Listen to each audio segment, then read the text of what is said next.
Hello, I'm Jonathan Moyes, Head of Investment Research at Wealth Club, and today I'm with Andy Bloxham of Foresight Group to talk about the Foresight Williams technology share class of the Foresight Solar and Technology VCT.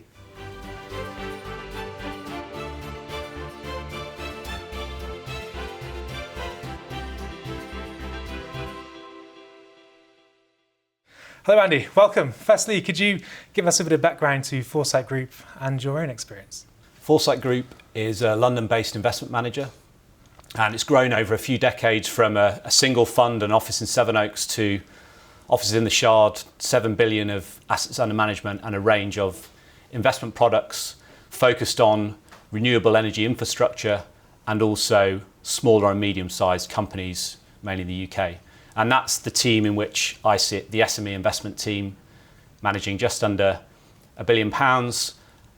And my background, I started in London nearly 20 years ago as an investment banker in a technology team at JP Morgan. So I spent the first half of my career advising early stage technology companies, raising money, undertaking transactions. And then I've spent the second half of my career investing into those companies. And I joined Foresight Group 3 years ago to sit in the Foresight Williams team, and I now lead the Foresight Williams strategy. So we're here today to talk about the Foresight Williams VCT. What does it aim to do for investors? So Foresight Williams is bringing together those decades of SME investment experience of Foresight Group, combining that with the technical expertise of Williams Advanced Engineering. And Williams Advanced Engineering is the engineering consultancy division that spun out of Williams F1. Decades of engineering excellence that were honed running an F1 team.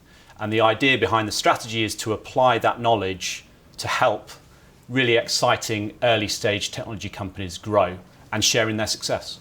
So Andy, what type of companies is the VCT looking to invest in? Presumably lots of advanced engineering businesses.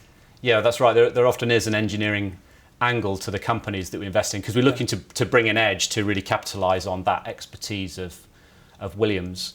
And so we've focused the strategy onto hardware technology and industrial software businesses. That means you could define that as deep tech nowadays. So often a convergence of more than one technology areas underpinned by serious intellectual property and often patents, built on years of academic research, probably originated in one of the top universities in the country. And it's a growth focused strategy, so we're investing in an early stage. We're looking for really strong investment returns from growth. Okay, and management teams then, what do you look for in a good management team? So it's the combination of technical experience and some really good commercial judgment. Now that might not all be fully formed at the time that we see the company, and that's part of the value that we could introduce to the company because we're tapping into our network and decades of experience to introduce non-executive directors. So ideally the founding team includes an entrepreneur that's been there and done it before, grown a similar business, maybe exited a business successfully. But if the founding team don't have that, then we'll look to introduce that through non-executives. Okay, and could you give us some examples of investments you've made in the VCT recently? Yep, recent investments. The first one is called Refine. And this is a life sciences instrumentation company that originated out of the University of Oxford. And that's interesting because it is measuring the mass of individual molecules by shining a light through a solution and measuring the amount of refraction from that light to characterise the mass of those individual molecules. And if you can measure the mass of one individual molecule in a solution, you can work out whether molecules are interacting correctly, whether they're sticking together. And that's, to oversimplify it, that's maybe the future of drug development. So it's got lots of applications in developing new drugs, in research, in universities. Now, you wouldn't immediately think life sciences Williams Advanced Engineering, but it's a machine, it's intellectual property. So the challenges for that company are building that machine at scale, as they grow, defending their ideas, and that's something that the engineers at Williams can really help with. And that technology, why is it so important? Because it's allowing their customers to undertake analysis more quickly, more efficiently by less trained personnel than other similar life science instruments allow. So really exciting future with that one. And then the one that's maybe a bit different to that one is a company called Audio Scenic. So Audio Scenic spun out of the University of Southampton, and they produce, or they specialise in directional audio. So this is sending sound waves direct to your ear. So if you imagine, what they can do is recreate full 3D sound from a speaker system, from a soundbar, the sort of sound that you could only get today through headphones. So you could have a soundbar in front of your ears. They can, using computer vision, identify exactly where the listener's left and right ears are and beam sound directly to them. Again, why is that important, or what expertise does Williams bring?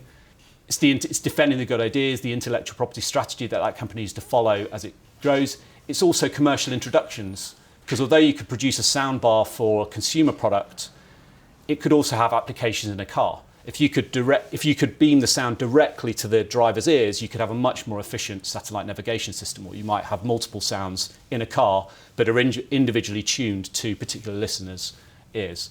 So another, again, really exciting company, lots of potential applications and a real angle for Williams to add value to that company.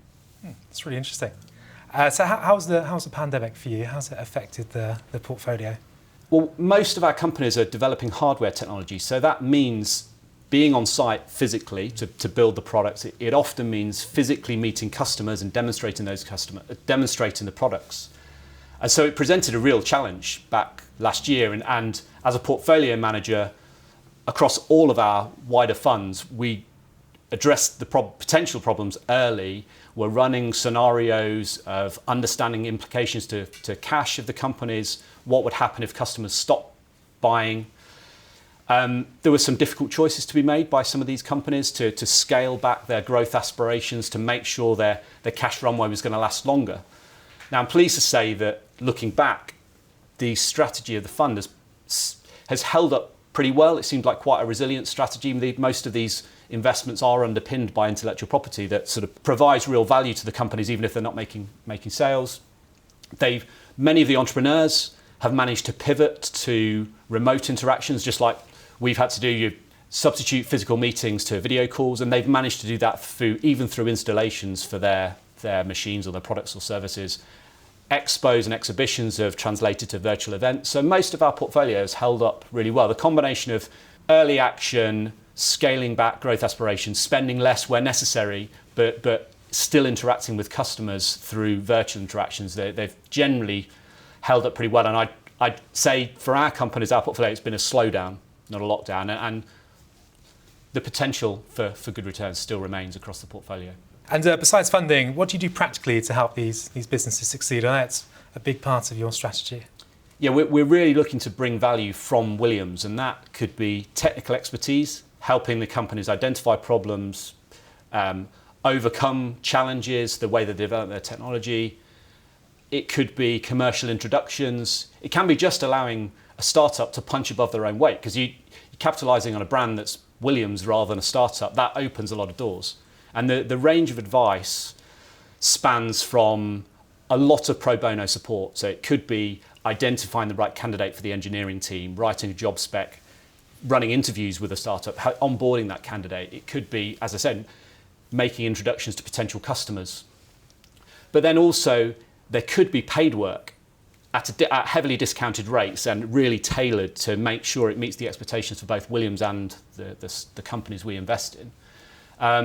And that paid work is provided. It's a right, not an obligation. It's provided at heavily discounted rates. And what they're particularly good at, Williams, is what I call optimization problems. So startup says, I've got my product, I know it works well, but how could I make it more cheaply at scale? Or how could I make it smaller or lighter? And if you go to Williams, who've just got decades of experience at doing this, they can re-engineer it, redesign it, make it look better, make it operate more efficiently, and allow them to build it at scale, which is what these companies need to do as they grow.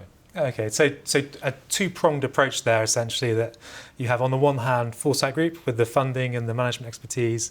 On the other side, you have technical expertise from Foresight Williams. It's combining that investment expertise. So we're sitting on the board, we're challenging the strategy, we're transferring learnings, because Foresight has a portfolio of over 100 SMEs, and they're all growing, or they've been through similar stages of growth, and they're really transferable lessons that you can apply across, as we did in the pandemic last year.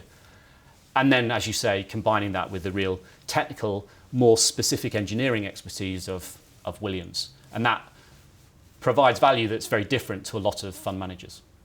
So how risky is it investing in these companies? We're investing at an early stage. Yeah. So could be very risky, and with many early stage portfolios, we do expect there to be failures. But because of the experience, because of the hands-on approach, because of the technical expertise that we're bringing to these companies, we'd expect way less failures than a typical early stage portfolio. And that's what we've seen today. And so I guess with these companies, there's an element of intellectual property that they're developing that can also help to cushion any serious impact. That's right. It's a huge part of what we look for in these companies.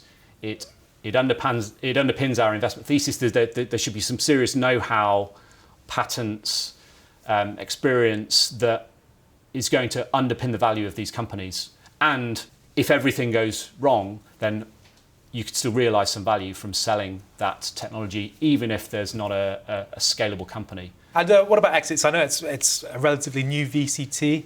How's that looking in the portfolio? Any promising candidates for an exit? It's early stage in the VCT, so there's no exits yet. There are some very promising companies. Refine, I mentioned earlier, has grown rapidly over the last few years. That we originally invested into that company 2 years ago through our EIS fund, and we've recently reinvested from the VCT. And obviously we're overseen by the same investment committee that oversees all of the SME funds in Foresight, and that's got 3 decades of experience and a very strong track record, multiple exits and strong multiple returns. And so we'd expect over time for this fund to perform in line with all of those other funds. Okay. Mm-hmm. And how about the performance of the VCT as a whole? How's it performing? Again, it's early stage, so most of the companies are still at cost because we've only made them recently. But there are a couple where we've reinvested at slightly higher valuations. So it's up a little bit, but it's early days. Okay. Lots of potential. Yeah. And dividends then. So it's a relatively new VCT. You're targeting a 5% dividend yield from 2024. Are you confident you can achieve this? The dividends are going to be mainly driven by realizations exits. So on average, from 2024, we'll be targeting 5p a year. But it's likely to be, as I say, a bit lumpy, driven by exits. But on average, yes, that's what we're targeting, and that's what we hope to deliver. Okay. So to sum up, Andy, I have some money I want to invest into a VCT this year. Why should I invest it in the Foresight Williams VCT? So it's a unique collaboration between a very experienced investment manager, decades of experience investing in SMEs, with a really strong brand and technical expert in Williams. And that gives us, we believe, as an edge, backing the sorts of companies that we back. So that's the early stage technology companies. And these companies are producing really potentially transformational technologies, and we want to share in that success. It's a strategy that seems to be fairly resilient to the sorts of challenges presented by the pandemic that we've seen over the last 12 months. And it's likely to provide a positive impact to the world, which is what investors care about nowadays, alongside strong investment returns. Andy Bloxham of Foresight Group, thank you very much. Thank you.